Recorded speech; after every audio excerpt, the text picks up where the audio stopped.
नबी ने जवाब दिया है चचा, अगर ये काफिरीन मक्का सूरज उखाड़ के लाएं दाएं हाथ पे रख दें और चांद उखाड़ के लाएं बाएं हाथ पर रख दें, फिर भी मैं दीन हक से बाज नहीं आऊंगा, फिर भी मैं ला इलाहा इल्लल्लाह की दावत देता रहूंगा। आए मेरे चचा ला इलाहा इल्लल्लाह कह दो, आए मेरे चचा आखिरी वक्त है, इस बीमारी में कोई आदमी बचता नहीं है, आए मेरे चचा ला इलाहा इल्लल्लाह कह दो। चचा ने इनकार किया। अल्लाह के नबी ने फरमाया क़ुल या अम्मी ला इलाहा इल्लल्लाहु फी उज़ुनी, आए मेरे चचा अगर ये कलमा जोर से नहीं पढ़ सकते हो कि लोग सुन लेंगे और आपके मरने के बाद आपको ताने मारेंगे, अगर इसलिए नहीं पढ़ना चाहते हो तो कोई बात नहीं, मैं अपना कान आपकी तरफ बढ़ा रहा हूं, आए मेरे चचा मेरे कान में कह दो ला इलाहा इल्लल्लाह। अल्लाह के नबी जब पैदा हुए तो माँ नहीं, 6 साल के हुए उनकी माँ जब उनको उनके बाप की कब्र दिखला रही थी अपने शौहर की, तो शौहर की जुदाई में खुद उनकी रूह निकल गई और अटैक पड़ा और माँ आमिना का इंतकाल हो गया। 6 साल की उम्र में मोहम्मद रसूलुल्लाह ने अपने बाप ही की कब्र के पास अपनी माँ को भी देख लिया कि इंतकाल कर गई, माँ भी मुझे छोड़ के चली गई। दादा ने पाला अब्दुल मुत्तलिब ने, और 8 साल के हुए मोहम्मद रसूलुल्लाह तो दादा भी छोड़ के चले गए। अब 8 साल से लेकर 25 साल तक जब तक कि मोहम्मद रसूलुल्लाह की शादी नहीं हो गई हजरत खदीजा से, तब तक मोहम्मद रसूलुल्लाह को अबू तालिब खिलाते रहे, पिलाते रहे, पालते रहे, पोसते रहे, बड़ा करते रहे, जवान करते गए, यहाँ तक कि खदीजा से निकाह हो गया, उसके बाद भी अपने पास रखे रहे, यहाँ तक कि आपकी उम्र 40 साल हो गई और नबी बन गए। और नबूवत के बाद जब खुल्लम खुल्ला दावत व तबलीग का हुक्म दिया गया तो आपने खुल्लम खुल्ला दावत व तबलीग का परचम लहराया। काफिरों ने मारा सताया तो अबू तालिब मोहम्मद रसूलुल्लाह को बचाते रहे। अल्लाह के नबी लोगों को एक अल्लाह की दावत देते रहे और जो परेशानियां आती थी अबू तालिब उस पर बचाते रहे। और एक दिन आया कि काफिरों ने यहाँ तक कह दिया कि अबू तालिब अब पानी हद से आगे चढ़ गया, आए अबू तालिब अब पानी बहुत ज्यादा सर चढ़ गया है, अब अबू भतीजे को मेरे हवाले करो, इसने हमारा जीना दो भर कर दिया है, इसने हमारा रहना दो भर कर दिया है, इसने हमारे माबूदों को बुरा भला कह कह कर हमारी जिंदगी तंग कर दी है। अब हम आपके भतीजे को नहीं छोड़ेंगे, इस भतीजे को हमारे हवाले करो। अबू तालिब ने कहा वाह, अपना भतीजा हम तुम्हें दे दें और तुम इसको सजा दो, मैंने बड़ी प्यार से मोहब्बत से पाला पोसा बड़ा किया। फरमाया अगर आपको बच्चे पालने का इतना शौक है तो मैं अपना बेटा तुम्हें दे देता हूँ। आया अबू तालिब तुम उस बच्चे को खिलाओ, मैं अपना बेटा दे देता हूँ, तुम उसको खिलाओ पिलाओ बड़ा करो, वो तुम्हारी खिदमत करेगा, तुम्हारे साथ रहेगा, लेकिन तुम्हारे भतीजे को मैं मारूंगा और तुम्हारे भतीजे को हमारा समाज हमारी सोसाइटी जो सजा देगी वो देगी। अबू तालिब ने कहा वाह कितना अच्छा फैसला कर रहे हो, तुम्हारे बच्चे को मैं खिलाऊं पिलाऊं पाल पोस कर बड़ा करके सांड बनाऊं, सांड कर दूं और मेरे भतीजे को ले जाकर तुम उसकी तिक्का बोटी करो, तुम उसको कत्ल करो, तुम उसको मारो। कितना अच्छा फैसला कर रहे हो तुम, ये फैसला है तुम्हारा। तो आए अबू तालिब तो अब समझ लो कि मामला कितना आगे बढ़ने वाला है। तुम्हारे भतीजे ने हमारा रहना दो बार कर दिया है, जिंदगी तंग कर दी है, समझा लो अपने भतीजे को, अगर नहीं माना तो जहां मिलेगा हम तुम्हारे भतीजे को कत्ल कर देंगे। जब ये सारे लोग चले गए तो अबू तालिब ने मोहम्मद रसूलुल्लाह को बुलाया और एक ही बात कही कि मेरे भतीजे मैं तुम्हें बेटे की तरह पाला हूं, पोसा हूं, पाल पोस कर तुम्हें बड़ा किया हूं, अब इन काफिरों को इनके हाल पे छोड़ दो, ये अब पानी हद से ज्यादा चढ़ गया है, अब इनकी बर्दाश्त से बाहर हो गया है। आए मेरे भतीजे ये तुम्हें कत्ल करना चाहते, तुम्हें मारना चाहते हैं और मैं भी इतना कमजोर हो चुका हूं कि अब मैं तुम्हारी कितनी मदद कर सकता हूं ये तुम देख सकते हो। मेरे ना तवा कांधों पर, मेरे कमजोर कांधों पर इतना बोझ न डालो कि मैं उसे बर्दाश्त न कर सकूं। सकूं। मेरे नातवा कांधों पर इतना बोझ न डालो कि मैं उसे सह न सकूं। मेरे नातवा कांधों पर इतना बोझ न डालो कि मैं उसे बर्दाश्त न कर सकूं।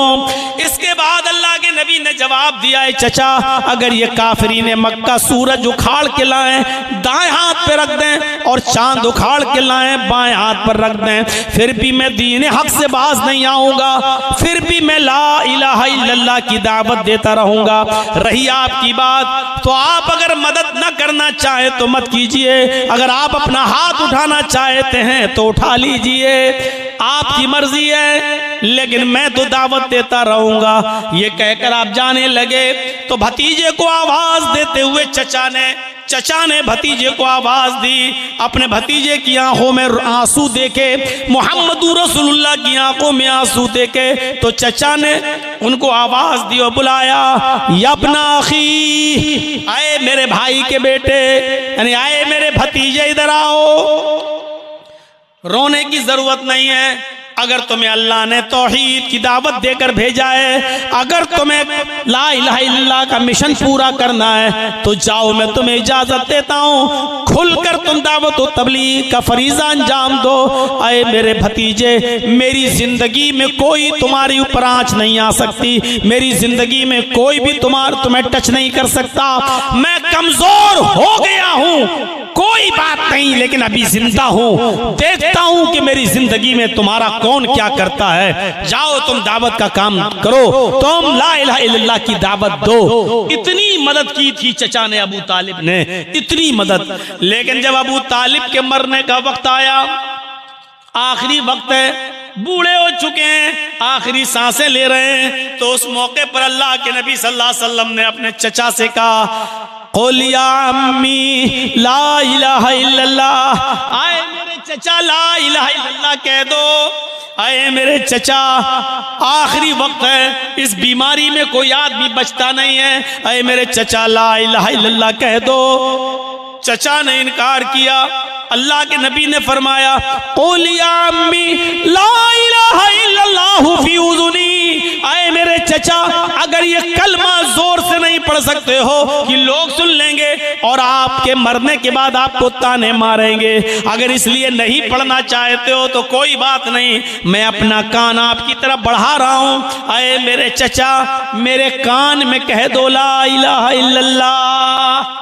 देख रहे हैं, फी उज़ुनी, आए चचा मेरे कान में कह दो अशहदु अल्ला इलाहा इल्लल्लाह। सिर्फ धीरे से मेरे कान में कह दो।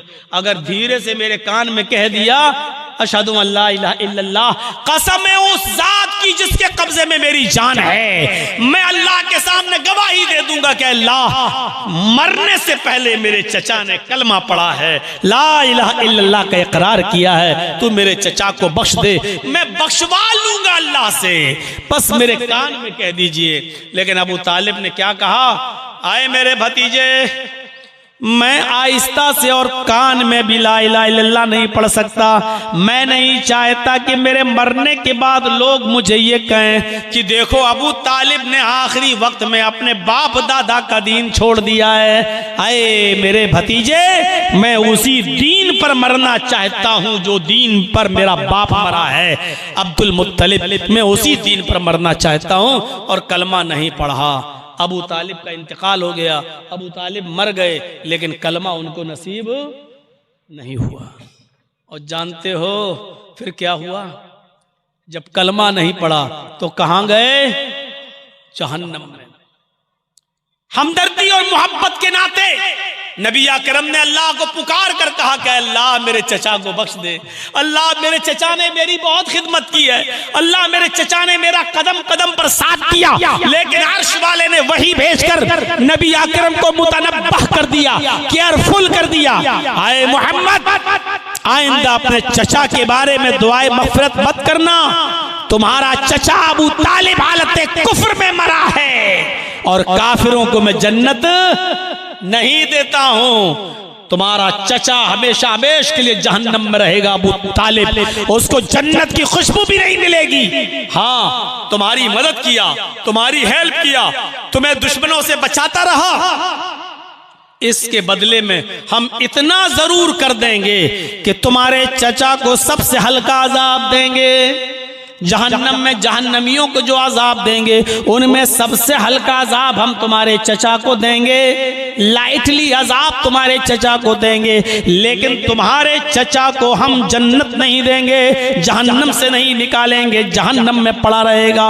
अजाब हल्का देंगे लेकिन जहन्नम से नहीं निकालेंगे, हमेशा जहन्नम में रहेगा तुम्हारा चचा। अल्लाह ताला ने जो अजाब दिया है अबू तालिब को, जानते हो जहन्नम में सबसे हल्का अजाब, आग की 2 चिंगारी दोनों पैरों के नीचे रख दी, एक इस पैर के नीचे एक इस पैर के नीचे। और चिंगारी क्या होती है? चूल्हा जलाते हो ना आप, चूल्हा जलाते हुए लकड़ी अंदर डालते हो तो चिंगारी फूटती है, या कभी कोयला जलाकर जब आप सर्दियों में तापते हो तो एक चिंगारी फूटती है। ये चिंगारी एक इस पैर के नीचे एक इस पैर के नीचे, और इन दोनों चिंगारियों की वजह से हालत ये होगी, यगली मिनहुमा दिमागुहु, उनका दिमाग हांडी की तरह खौल रहा होगा। यगली मिनहुमा दिमागुहु, दिमाग हांडी की तरह खौल रहा, जैसे हांडी के ऊपर आप गर्म पानी रख दो उबलने के लिए, तो गर्म पानी जब जोश मारता है, बॉयल होता है, उबलता है, बबूले छोड़ता है, ऐसी आग के 2 चिंगारियों की वजह से दिमाग खौल रहा होगा, उबल रहा होगा, पक रहा होगा। ये अजाब है जहन्नम के अंदर सबसे हल्का। तो मुझे बताने का मकसद यह है कि असवद ने कलमा पढ़ा, एक भी नमाज नहीं पढ़ी, जन्नती। उस बच्चे ने कलमा पढ़ा, एक भी न नमाज पढ़ी न रोजा, लेकिन जन्नती। और अबू तालिब ने पूरी जिंदगी नबी की खिदमत की, नबी को बचाया, नबी की हौसला अफजाई की और नबी का साथ किया, लेकिन मरने से पहले कलमा नहीं पढ़ा तो अबू तालिब जहन्नमी। मेरे भाइयों, और हमेशा हमेशा के लिए जहन्नमी, उस जहन्नम से कभी नहीं निकाला जाएगा। ये है कलमा।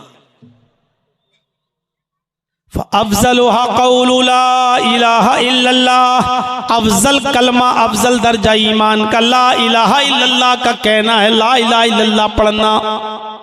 और दूसरी चीज व अदनाहा इमाततुल अज़ानित तरीक, दूसरी चीज रास्ते से तकलीफ दे चीज को हटा देना। वो अदनाहा इमाततुल अज़ानित तरीक, रास्ते से तकलीफ दे चीज को दूर कर देना। बहुत बड़ी बात है ये भी ईमान का हिस्सा है। आज रास्ते में कितनी तकलीफ दे चीजें पड़ी रहती हैं, आप हटाते हैं। एक पत्थर पड़ा है, आपने गाड़ी पत्थर देखा दूर से, मोड़ ली, आगे निकल गए, 4 व्हीलर टर्न किया, आगे निकल गए। अरे जब नजर पड़ ही गई थी एक बड़ा पत्थर पड़ा है, तो आप साइड करके अपनी गाड़ी को रोकते, उस बड़े पत्थर को वहां से हटा देते, क्या बिगड़ जाता आपका? केले का छिलका पड़ गया, आपकी नजर पड़ी हुई है, आप रोकिए और उस केले के छिलके को वहां से हटा दीजिए। आप तो दाएं बाएं से गुजर गए, लेकिन अगर कोई अंधा और नाबीना आदमी अगर उस केले के छिलके पर अगर पैर रख दिया और फिसल गया और हाथ पैर टूट गए, तो इस बेचारे का क्या होगा? कम से कम उसकी हमदर्दी में आपने केले के छिलके को फेंक देते। कांटा पड़ा हुआ है, आपकी नजर पड़ गई, अरे कोई छोटे बच्चे के पैर में चुभ सकता है, किसी बूढ़े आदमी के पैर में चुभ सकता है, कोई बूढ़ा आदमी केले के छिलके पर पैर रखकर फिसल सकता है, उसकी हड्डी टूट सकती है, और बुढ़ापे में हड्डी टूट जाए तो जल्दी जुड़ती भी नहीं है। ये तमाम चीजें अगर जहन में होती तो आप केले के छिलके को, पत्थर को, कांटे को, तकलीफ दे चीज को आप हटा सकते थे, लेकिन आपने तो देखा और गाड़ी को हल्का सा टर्न किया और आगे ले गए। केले का छिलका पड़ा रहा, पत्थर पड़ा रहा, कांटा पड़ा रहा। मेरे भाइयों, रास्ते से तकलीफ दे चीज को हटा देना भी ईमान का एक शोबा है, ईमान की एक ब्रांच है, ईमान का एक दर्जा रखता है अपने अंदर। आपको ऐसा करना पड़ेगा। और एक मसला याद रखिएगा, रास्ते से तकलीफ दे चीज को हटाना अगर सवाब है, रास्ते से तकलीफ दे चीज को हटाना अगर सवाब है, तो रास्ते में जानबूझकर तकलीफ दे चीजों को डालना गुनाह भी है। केला खाया, छिलका लिया, वो फेंक दिया है। कोई फल खाया, खाने के बाद उसका कांटा वो फेंक दिया।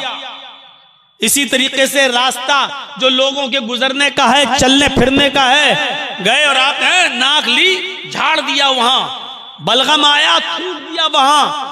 जो लोगों के आने जाने का रास्ता है, जो लोगों की गुजरगाह है, वहां ना लैट्रीन की जा सकती है, वहां ना नाक झाड़ी जा सकती है, वहां ना बलगम थूका जा सकता है, वहां ना कांटा फेंका जा सकता है, वहां ना केले का छिलका डाला जा सकता है, वहां ना पत्थर फेंका जा सकता है। अपने घर में झाड़ू लगाकर कूड़ा इकट्ठा करके घर के बाहर आम गुजरगाह पर नहीं डाला जा सकता है। ये लोगों को तकलीफ देने के जिम्न में आता है, लोगों को तकलीफ देने के जुमरे में आता है।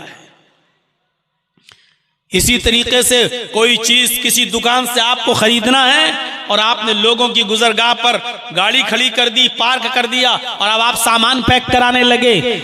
दाल दे दो, चावल दे दो, धनिया दे दो, मिर्चा दे दो, हल्दी दे दो, नमक दे दो, मसाला दे दो, और उसमें आपको आधा घंटा लग रहा है और आधे घंटे तक आपकी गाड़ी गलत जगह पर पार्क रही, लोगों को आने जाने में दिक्कत हो रही है और तकलीफ हो रही है। मेरे भाइयों, ये भी तकलीफ देने के जिम्न में शामिल है। हमारे बेटे की या बेटी की शादी हो रही है, घर के बाहर हमने टेंट लगा दिया है, बारातियों को वहां ठहरा दिया है, लोगों का गुजरने का रास्ता है वो। अब लोग जब देख रहे हैं कि यहाँ टेंट लगा हुआ है, रास्ता गुजरने का है, अब 1 किलोमीटर दूर से और 2 किलोमीटर दूर चक्कर काट के बेचारे वो कहीं जा रहे हैं। रास्ता रोकना और रास्ते में टेंट लगा देना, रास्ते में कुर्सियां डालकर बैठ जाना और आने जाने वालों को तकलीफ देना, ये भी तकलीफ देने के जिम्न में शामिल है। हम नहीं दे सकते ये तकलीफ। इसी तरीके से अभी रमजान का महीना आने वाला है। आज जो 11 फरवरी, अब तो 12 फरवरी हो गई है। मेरे भाइयों, गालिबन 2 मार्च से रोजा शुरू हो जाएगा।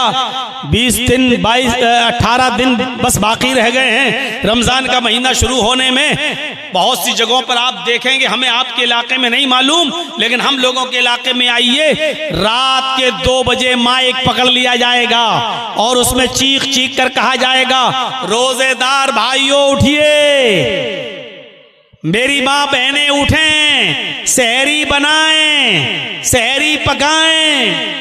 रोजेदार भाइयों उठिए और सहरी कीजिए। रोजा खत्म होने में, सहरी का टाइम खत्म होने में इतनी देर बाकी है। और 1-2 बार बोलकर फिर उसमें नज़में पढ़ी जाएंगी, उसमें हमदें पढ़ी जाएंगी, नातें पढ़ी जाएंगी, और माइक पर ऐसा शोर, ऐसा हंगामा होगा कि सबकी नींद में डिस्टर्ब होगा। मेरे भाइयों, आपको ये अथॉरिटी, ये पावर किसने दिया है कि आप रात में माइक पकड़ के चीखें और चिल्लाएं और लोगों को आवाज दे देकर उठाएं? कौन सी हदीस में आया है कि रोजा रखने वालों को रोजे के लिए उठाना सवाब है?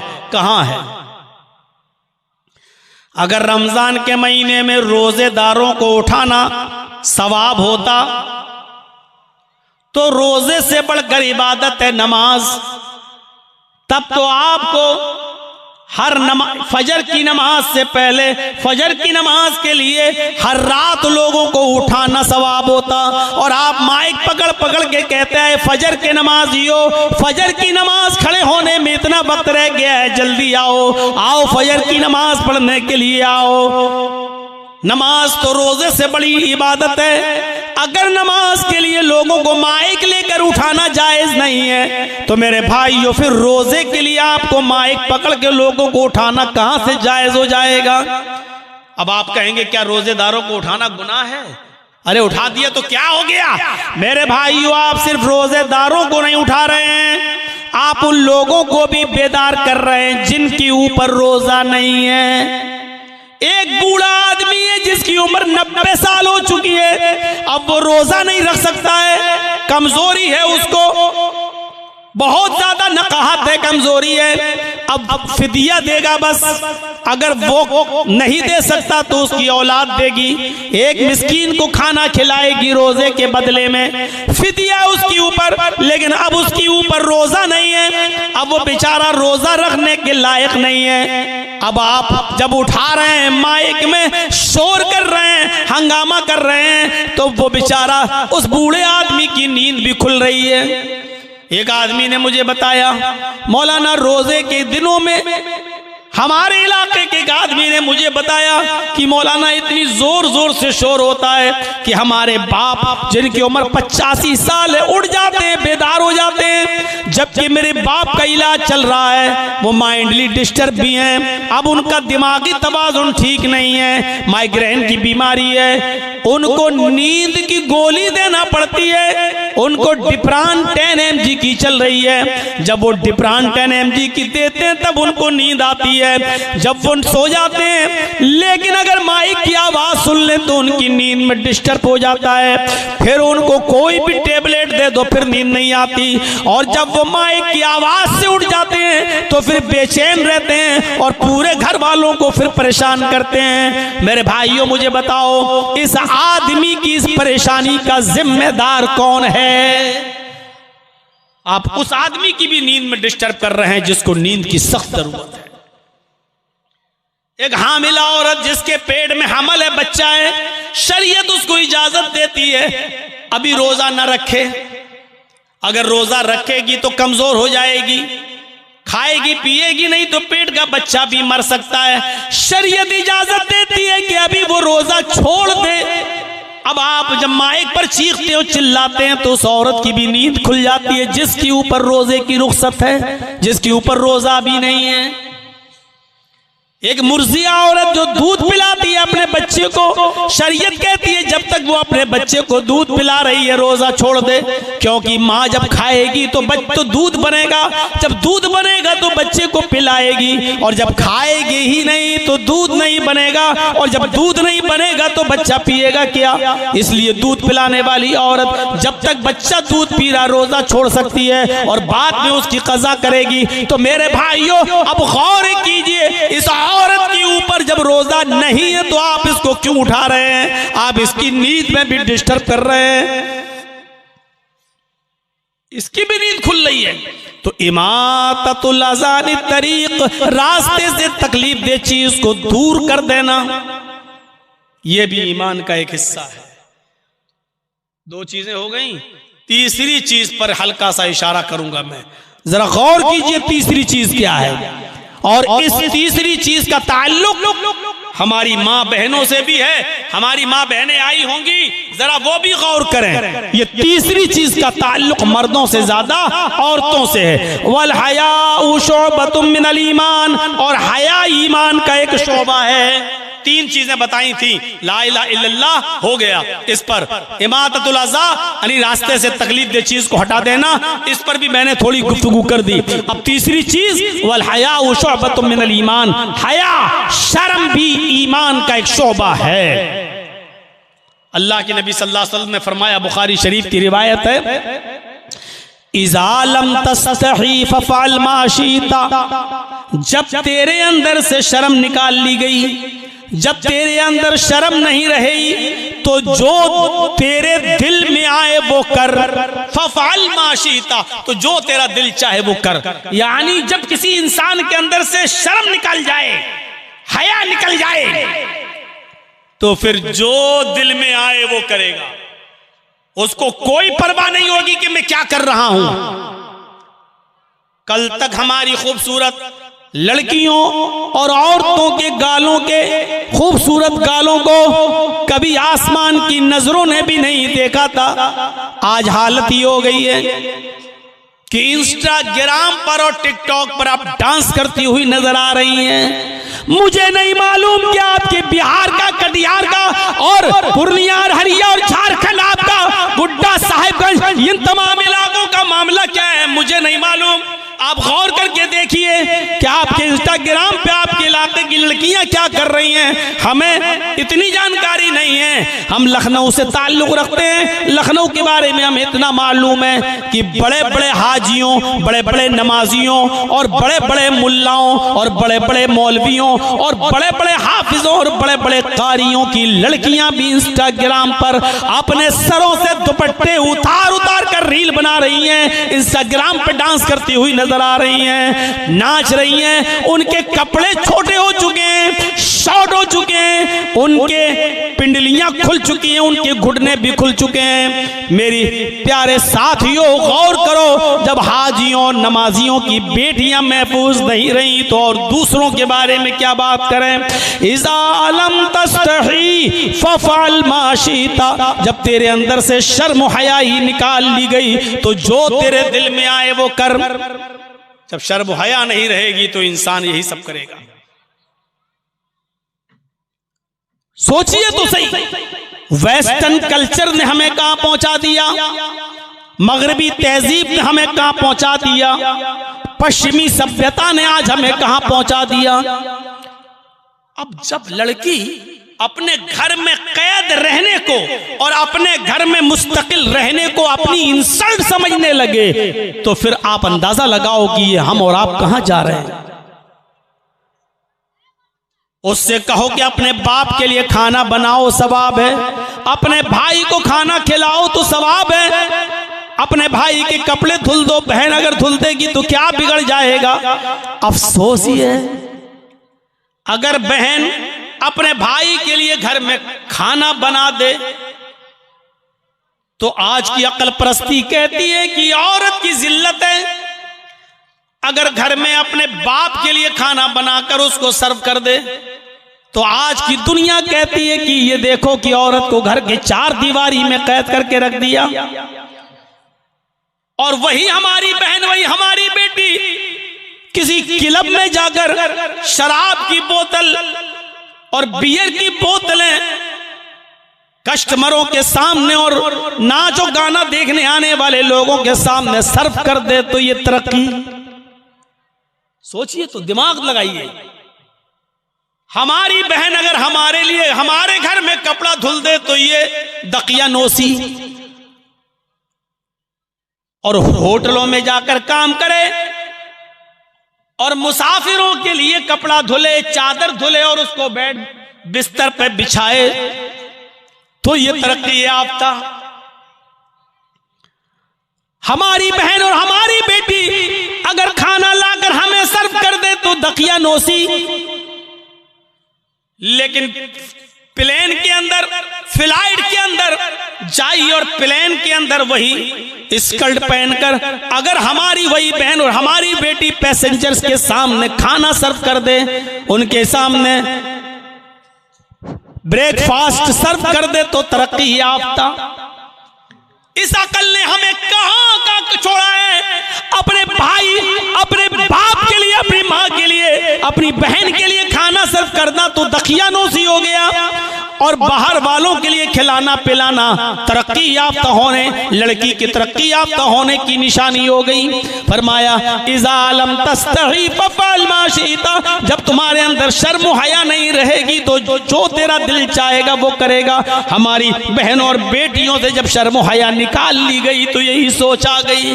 वरना मेरे भाइयों गौर करो, शरीयत तो यहां तक कहती है और ये सबको मालूम है कि औरत मस्जिद में नमाज पढ़ने जा सकती है, इजाजत है, औरत मस्जिद में नमाज पढ़ने जा सकती है। बल्कि अल्लाह के नबी ने यहां तक फरमाया ला तमनउ मा अल्लाहि युसल्लीना फिल मस्जिद, अगर तुम्हारी औरतें मस्जिदों में नमाज पढ़ने जाएं तो उनको हरगिज मत रोको, उनको जाने दो। अगर औरतें मस्जिद में नमाज पढ़ने की इजाजत मांगे तो दे दो। हदीस अपनी जगह पर है, औरतें मस्जिद में जा सकती हैं। मसला सुन लीजिए, औरतें मस्जिद में जा सकती हैं। दूसरी बात ध्यान में रखिए, अगर कोई औरत आपसे, आपकी बीवी, आपकी बहन बेटी अगर मस्जिद में नमाज पढ़ने की इजाजत मांगे तो आप उसको रोको मत, मस्जिद में नमाज पढ़ने की इजाजत दे दो, अपनी जगह पर सही।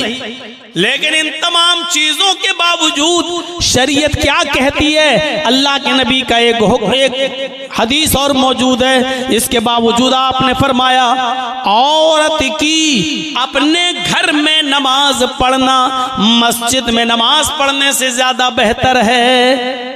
औरत मस्जिद में नमाज पढ़ने जा सकती है। औरत मस्जिद में नमाज पढ़ने जाए तो उसको बिल्कुल मत रोको, उसको रोकने का अधिकार मर्दों को नहीं है। लेकिन इसके बावजूद औरत से ये कहा जा रहा है, आए औरत, तू अगर अपने घर में नमाज पढ़ती पड़ती है तो ये तेरे लिए ज्यादा बेहतर है, क्योंकि तू मस्जिद में आने वाले मर्दों से दूर रहेगी। तू मर्दों से जितना दूर रहेगी उतना तेरे लिए बेहतर है। औरत की अपने घर में नमाज मस्जिद की नमाज से बेहतर है। उसके बाद फरमाया औरत का अपने बरामदे में नमाज पढ़ना, औरत का अपनी गैलरी में अपने बरामदे में नमाज पढ़ना घर के सहन में नमाज पढ़ने से अफजल है। घर के सहन में तो कोई ना कोई आता रहता है, इसलिए बरामदे में नमाज पढ़ेगी तो और ज्यादा अफजल है। और इस टुकड़े पर गौर कीजिएगा, इस टुकड़े पर गौर कीजिएगा। औरत का अपने कमरे में, अपनी कोठरी में जिसमें वो अपने शौहर के साथ रहती है और रात में वो कमरा बंद कर लिया जाता है, यानी जिस कमरे में वो अपने हस्बैंड के साथ रहती है उस कोठरी में, उस कमरे में नमाज पढ़ना घर के बरामदे में नमाज पढ़ने से अफजल है। यानी वो औरत जो अपने कमरे में घर के अंदर कोठरी में अंदर नमाज पढ़ेगी वो और ज्यादा अफजल है, क्योंकि वो मर्दों से उतना ही ज्यादा दूर रहेगी। घर में भी तो लोग आते जाते रहते हैं, कभी चचा का लड़का, कभी खाला का लड़का, कभी फूफा का लड़का, कभी मौसा, ये सब आते जाते रहते हैं। और पर्दा तो इनसे भी है ना। एक लड़की को अपने खाला के लड़के से भी पर्दा है, अपने चचा के लड़के से भी पर्दा है, अपने मामू के लड़के से भी पर्दा है, तो पर्दा तो इनसे भी है। और ये लोग तो घरों में आते जाते रहते हैं जैसे कोई मामूली बात हो। तो औरत का अपने कमरे में, अपने कोठे में, अपने बेडरूम वाले कमरे में नमाज पढ़ना बाहर आंगन में और बरामदे में नमाज पढ़ने से अफजल है। ये बताया है, ये औरत की शर्म हया होती है। अल्लाह के रसूल सल्लल्लाहु अलैहि वसल्लम ने औरत को इतना ज्यादा मर्दों से दूर रहने का हुक्म दिया। करते हैं, इससे अंदाजा लगाइए शर्म हया का। औरत की शर्म हया का क्या माना हुआ, इससे आप अंदाजा लगाइए। हाँ, इसके बावजूद अगर कोई औरतें मस्जिद में आना चाहे पर्दे के साथ तो आ सकती हैं, कोई बात नहीं। लेकिन एक और नुक्ता देखिए, अगर तुम मस्जिद में जा भी रही हो तो जाओ, नमाज पढ़ने के लिए इजाजत है, लेकिन उस वक्त भी तुम्हारे लिए एक हुक्म है। अल्लाह के नबी के ज़माने में औरतें मस्जिद में आया करती थी। हर औरत चाहती थी कि मैं मोहम्मद रसूलुल्लाह के पीछे नमाज पढ़ूं। नबी के पीछे नमाज पढ़ने का मकाम व मर्तबा ही कुछ अलग है। तो हर औरत चाहती थी कि मैं नबी के पीछे नमाज पढ़ूं, और वो जाया भी करती थी और नबी के पीछे नमाज भी पढ़ती थी।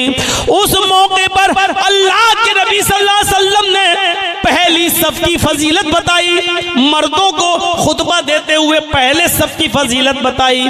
आपने फरमाया लोगों, नमाज की पाबंदी करो, कोशिश करो पहले सफ में नमाज पढ़ने की। तो मैं नहीं मालूम पहले सफ में नमाज पढ़ने का सवाब कितना है। आपने फरमाया अगर लोगों को यह पता चल जाए कि अगली सफ में, सबसे अगली सफ में नमाज पढ़ने का सवाब कितना ज्यादा है, तो लोग लड़ने लगेंगे अगली सफ में आने के लिए, झगड़ा करने लगेंगे आगे वाली सफ में नमाज पढ़ने के लिए। यहां तक कि कुरानदाजी की नौबत आ जाएगी, यहां तक कि कुरानदाजी की नौबत आ जाएगी। पर्चियां उठाने लगेंगी और नाम पढ़ा जाने लगेगा। नाम है, किसका नाम आया उसको आगे कर दिया जाए, किसका नाम आया उसको आगे कर दिया जाए। लिहाजा कुरानदाजी की नौबत आ जाएगी। इतना ज्यादा सवाब है अगली सफ में नमाज पढ़ने का कि अगर लोगों को बता दिया जाए कि इसका सवाब कितना है तो लोग लड़ने और झगड़ने लगेंगे अगली सफ के लिए। अब अंदाजा लगाइए कितना सवाब है।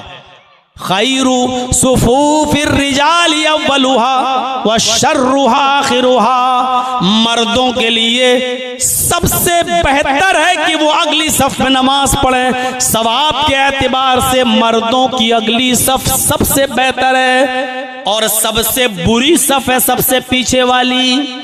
सबसे लास्ट में आया, सबसे पीछे उसको जगह मिली, सबसे पीछे नमाज पढ़ रहा है। अल्लाह अकबर। मर्द की सबसे पिछली सफ सबसे बुरी सफ है सवाब के एतबार से, सवाब की कमी और बेशी के एतबार से सबसे बेकार सफ कौन सी है? सबसे पिछली सफ। अगली सफ का सवाब देख लिया, लेकिन औरतों के बारे में क्या फरमाया? आए मस्तूरात सुनो, अगर रात के 3:15 बजे तक और नीमा के इस जलसे में बैठकर सुन रही हो तो सुनो, अल्लाह के नबी जनाब मोहम्मद रसूलुल्लाह ने फरमाया, खैरु सुफूफिन निसाई आखिरुहा व शर्रुहा वलुहा, औरतों की पिछली सफ सबसे पीछे वाली सफ सबसे अफजल सफ है, सबसे बेहतर सफ है सवाब के एतबार से, और सबसे बुरी सफ है आगे वाली सफ। जर्जी साहब नमाज पढ़ा रहे हैं, अल्लाह अकबर। मेरे पीछे मर्दों की 5 सफ़ें लगी हुई हैं, 5 सफ़ें मर्दों की, उसके बाद पर्दा पड़ा हुआ है और पर्दे के पीछे औरतों की 5 सफ़ें लगी हुई हैं, 5 मर्दों की हैं, 5 औरतों की है, बीच में पर्दा पड़ा हुआ है। तो जर्जीस साहब के पीछे जो मर्दों की अगली सफ है वो सवाब के एतबार से सबसे बेहतर है, और जो सबसे 5वीं सफ, जो सबसे पिछली सफ है, वो सबसे बेकार सफ है सवाब के एतबार से मर्दों की। लेकिन उसके बाद पर्दा पड़ा है और पर्दे के बाद 5 सफ़ें औरतों की लगी हुई है। उन 5 सफों में सबसे पीछे वाली जो सफ है औरतों की, वो सबसे अफजल सफ है। सबसे ज्यादा सवाब औरत को तब मिलेगा जब वो सबसे पीछे वाली सफ में नमाज पढ़ेगी, और सवाब सबसे कम उस वक्त मिलेगा जब वो आगे वाली सफ में, यानी औरतों की आगे वाली सफ भी सबसे बुरी सफ है सवाब के एतबार से। पीछे वाली सफ सबसे अफजल है क्योंकि वो मर्दों से उतना ही दूर रहेगी। मेरी माओ, मेरी बहनों सुनो, जब मस्जिद के अंदर भी पर्दे के बावजूद तुम्हारी सबसे पीछे वाली सफ को सबसे अच्छी सफ इसलिए कहा गया है क्योंकि तुम मर्दों से दूर रहो। जब मस्जिद में मर्दों से दूर रहने का हुक्म है तुम्हारे लिए, तो शादियों में, ब्याहों में, रस्म रवाज में, कॉलेजों में, स्कूलों में और नेता नगरी में, बाजारों में और मार्केटों में और शादियों में तुम्हारा मर्दों के साथ एक साथ जमा होना जायज कहां से हो जाएगा, और तुम्हें इसकी परमिशन कहां से मिल जाएगी जब मस्जिद के अंदर भी पर्दे के बावजूद, पर्दा होने के बावजूद तुम्हारी पिछली सफ सबसे अफजल है, आगे वाली सफ सबसे बुरी है। तो फिर तुम्हें आम जगहों पर मर्दों के साथ खल्त मल्त होने की इजाजत किसने दे दी है? जलसों में मर्दों के साथ मेले और ठेले लगाने की इजाजत किसने दे दी है? एक ही दुकान पर मर्दों के साथ और औरतों के साथ खरीदो फरोख्त की इजाजत कहां से मिल जाती है? और तुम्हें मेरे भाइयों, अच्छी बात है आपका जलसा और दूसरी जलसों से अलग होता है। यहाँ पूरी कोशिश की जाती है कि औरतों का पंडाल अलग रहे, औरतों की दुकानें अलग रहें, और लेडीज को किसी भी तरीके से मर्दों तक ना आने दिया जाए। ये बेहतर चीज है, अच्छी चीज है मेरे भाइयों। कोशिश हर जगह के लिए ऐसी होनी चाहिए, लेकिन आम जगहों पर मैं देखता हूं और दूसरी जगहों पर जहां खल्त मल्त है, लड़के और लड़कियां एक ही साथ दुकानों पर खरीदो फरोख्त करते रहते हैं। मेरे प्यारे साथियों, जर्जी साहब नमाज पढ़ा रहे हैं, मेरे पीछे 5-5 सफ़ें मर्दों की लगी हैं। एक रुकू के बजाय 2 रुकू कर लिया, 2 सजदों के बजाय 1 सजदा या 3 सजदे कर लिए, भूल गया। तो अल्लाह के नबी फरमाते हैं कि अगर मर्दों को मालूम हो, मर्दों को मालूम हो तो मर्द सुभान अल्लाह कहकर याद दिला दें। पीछे जो लोग मौजूद हैं उनको चाहिए कि सुभान अल्लाह, अल्लाहू अकबर कहकर याद दिला दें। लेकिन मर्दों को भी मालूम नहीं, पर्दा पड़ा है, औरतों को मालूम है कि इमाम साहब भूल गए, जर्जीस साहब भूल गए। तो औरत को अगर मालूम हो जाए कि जर्जीस साहब या कोई इमाम साहब भूल गए, बजाय रुकू के सजदे में चले गए या 2 सजदों के बजाय 3 सजदे कर लिए, तो उन औरतों को हुक्म है कि वो सुभान अल्लाह नहीं कहेंगी, अल्लाहू अकबर नहीं कहेंगी। ओ मेरे भाइयों, गौर करो, जिस औरत की आवाज का इतना पर्दा कि सुभान अल्लाह तक कहने की परमिशन नहीं, अल्हम्दुलिल्लाह, इन जुमलों से ज़मीन व आसमान नेकियों से भर जाते हैं, लेकिन इन जुमलों को भी कहने की इजाजत नहीं दी। अल्लाह के नबी ने फरमाया कि अगर औरत को मालूम हो जाए कि इमाम भूल गया तो वो इस तरीके से ताली बजाएगी, पीछे से ऐसे ऐसे ताली बजाकर याद दिलाएगी और ये आवाज इमाम तक पहुंच जाएगी और इमाम समझ जाएगा कि मैं भूल गया हूं। उन औरतों को सुभान अल्लाह, अल्लाहू अकबर जब कहने तक की परमिशन नहीं है, तो इंस्टाग्राम पे गाने गाने की और डांस करने की परमिशन किसने दे दी है? अपनी आवाज में गैरों तक अपनी आवाज को पहुंचाने की इजाजत किसने दे दी है? ये परमिशन कहां से आ गई? इज़ा लम तस्तही फफ़अल मा शित, जब तेरे अंदर शर्म हया नहीं रहेगी तो जो तेरा दिल चाहेगा वो करेगा। आज वही हो रहा है, आज वही चीज है सामने। और आखिरी चीज पर तवज्जो दीजिए, अल्लाह के नबी फरमाते हैं जब औरत से निकाह के मौके पर सवाल होता है, हमारे यहाँ तो ये होता, आपके यहाँ क्या होता है मैं नहीं मालूम, जिस दिन बारात आ जाती है तो दूल्हा के निकाह से पहले लड़की के पास लोग जाते हैं, एक वकील होता, दो गवाह होते हैं। लड़की वालों की तरफ से वकील होता है और लड़के वालों की तरफ से गवाह होता है, या लड़की वालों की तरफ से वकील और हालांकि शरीयत में वकील गवाह कुछ नहीं है, शरीयत में है ही नहीं। लेकिन यहाँ होता क्या है, एक लड़की वालों की तरफ से एक वकील और लड़के वालों की तरफ से दो गवाह लड़की के पास जाते हैं और वहाँ उससे कहते हैं कि फला फला के साथ तुम्हारा निकाह किया जा रहा है, क्या इतने इतने रुपए मेहर के बस क्या तुमने उस लड़के को निकाह में कबूल किया? अब वो लड़की खामोश है, शर्म की वजह से नहीं बोल रही है। फिर उससे कहा जाता है निकाह कबूल किया। 2-3 बार जब लड़की खामोश रहती है तो उसकी सहेलियां आपस में कहती हैं कह दो हाँ किया, कह दो किया, कह दो किया।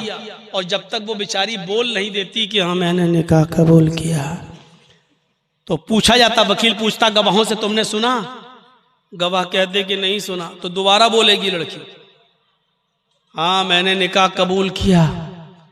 जब वो जोर से बोल देगी तब गवाह कहेंगे हाँ मैंने सुन लिया, तब लड़के का निकाह होगा। और ये गवाह कहेंगे हाँ मैंने सुना है, लड़की ने कबूल किया।